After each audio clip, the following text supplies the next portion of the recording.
The Romance of Aunt Beatrice. By Lucy Maud Montgomery. Margaret always maintains that it was a direct inspiration of Providence that took her across the street to see Aunt Beatrice that night. And Aunt Beatrice believes that it was too. But the truth of the matter is that Margaret was feeling very unhappy, and went over to talk to Aunt Beatrice as the only alternative to a fit of crying. Margaret's unhappiness has nothing further to do with this story, so it may be dismissed with the remark that it did not amount to much, in spite of Margaret's tragical attitude, and was dissipated at once and forever by the arrival of a certain missent letter the next day. Aunt Beatrice was alone. Her brother and his wife had gone to the at-home which Mrs. Cunningham was giving that night in honor of the Honourable John Reynolds, MP. The children were upstairs in bed, and Aunt Beatrice was darning their stockings, a big basketful of which loomed up aggressively on the table beside her.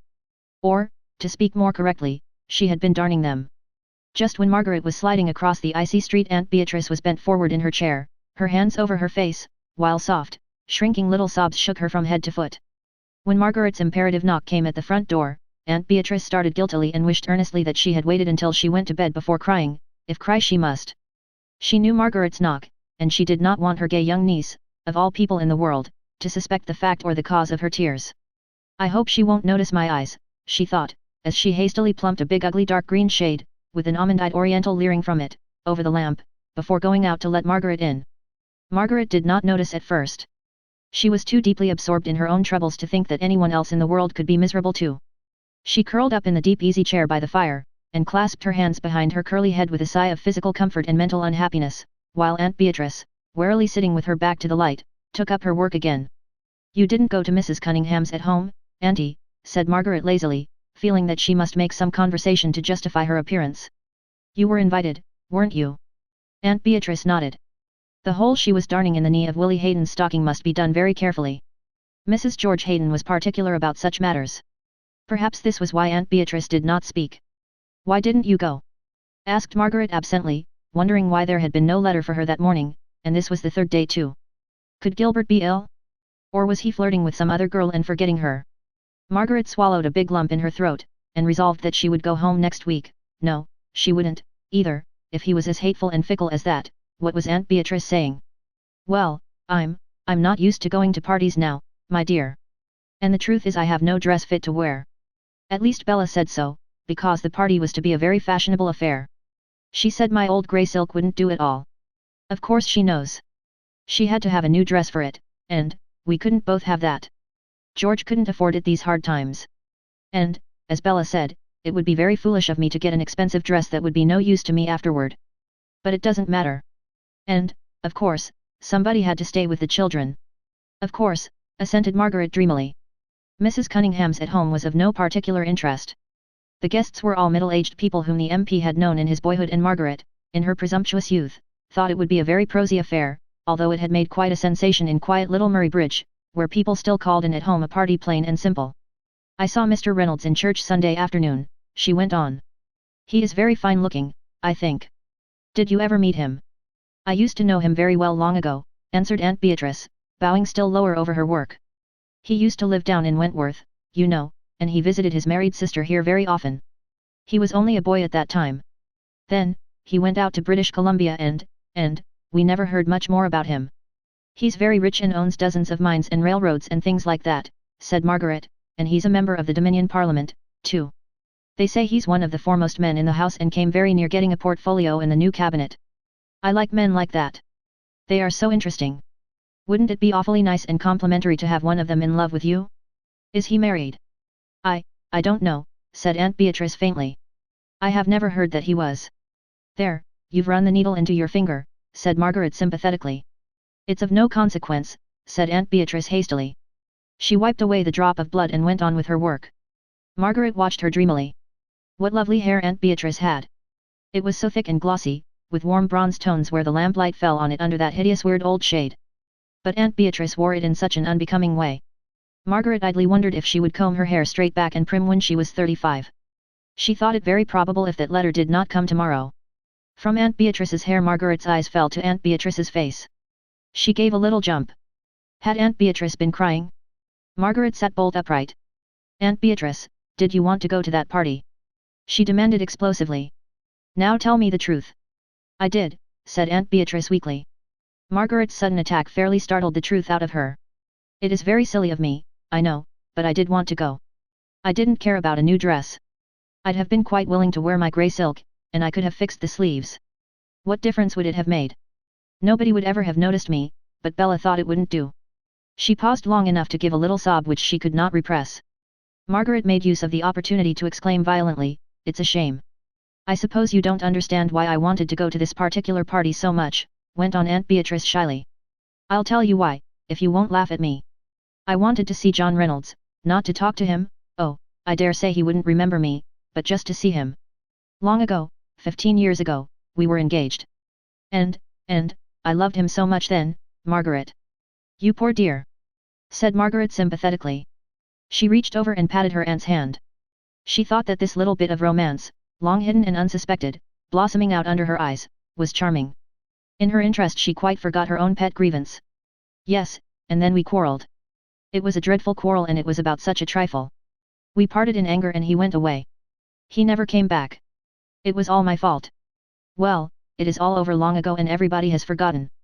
I don't mind it now.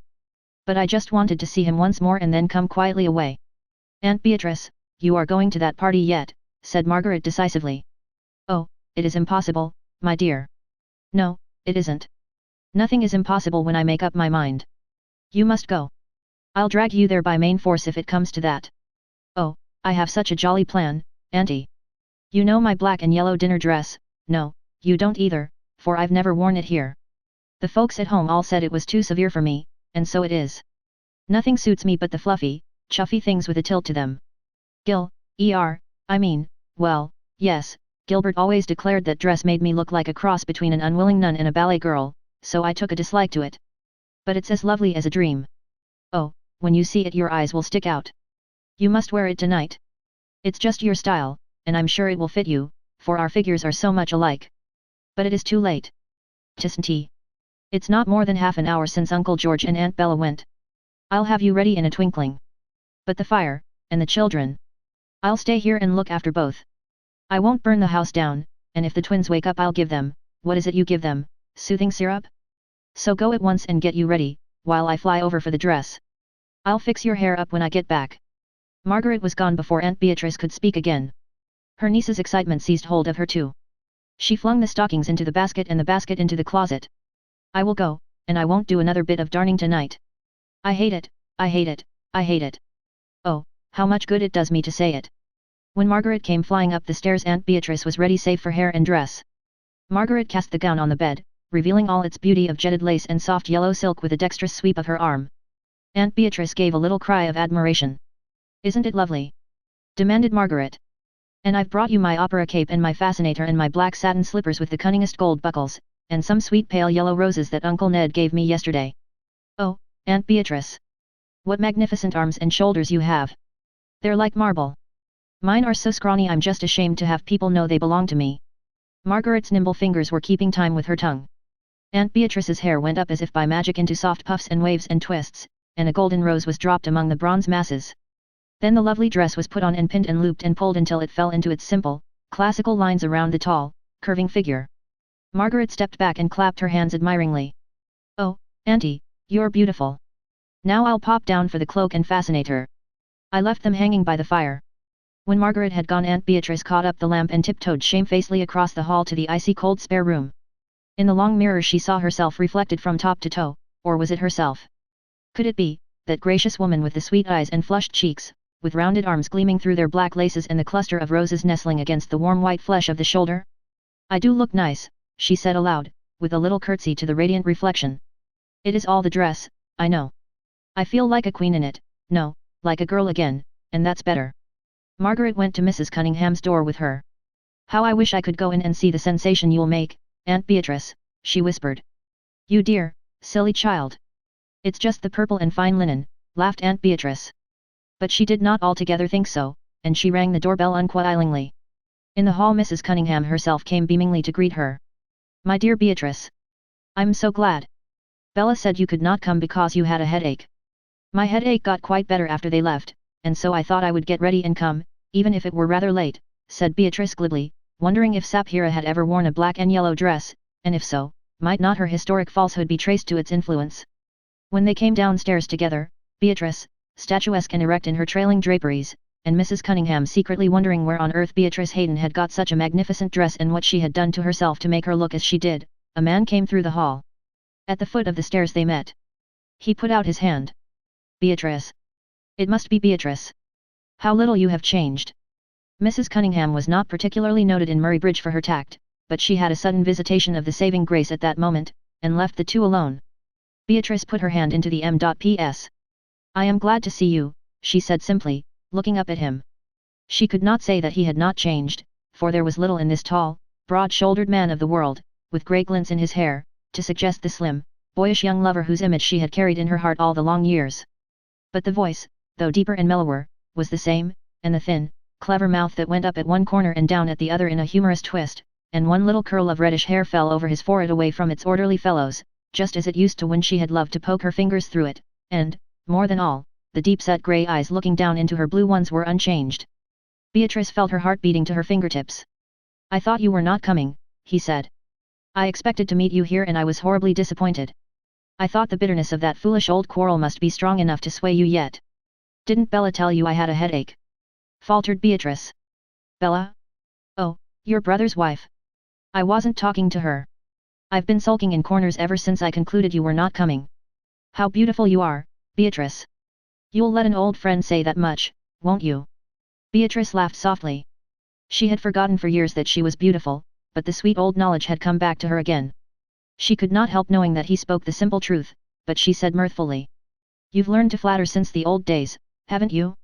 Don't you remember you used to tell me I was too thin to be pretty? But I suppose a bit of blarney is a necessary ingredient in the composition of an MP. He was still holding her hand. With a glance of dissatisfaction at the open parlour door, he drew her away to the little room at the end of the hall, which Mrs. Cunningham, for reasons known only to herself, called her library. Come in here with me, he said masterfully. I want to have a long talk with you before the other people get hold of you. When Beatrice got home from the party 10 minutes before her brother and his wife, Margaret was sitting Turk fashion in the big armchair, with her eyes very wide open and owlish. You dear girlie, were you asleep? Asked Aunt Beatrice indulgently. Margaret nodded. Yes, and I've let the fire go out. I hope you're not cold. I must run before Aunt Bella gets here, or she'll scold. Had a nice time? Delightful. You were a dear to lend me this dress. It was so funny to see Bella staring at it. When Margaret had put on her hat and jacket she went as far as the street door, and then tiptoed back to the sitting room. Aunt Beatrice was leaning back in the armchair, with the drooping rose held softly against her lips, gazing dreamily into the dull red embers.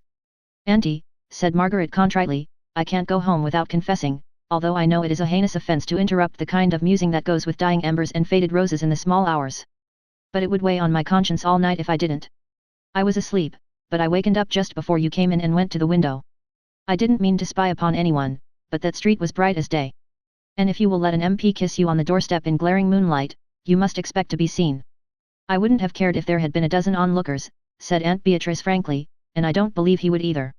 Margaret threw up her hands. Well, my conscience is clear, at least. And remember, Aunt Beatrice, I'm to be bridesmaid, I insist upon that. And, oh, won't you ask me to visit you when you go down to Ottawa next winter?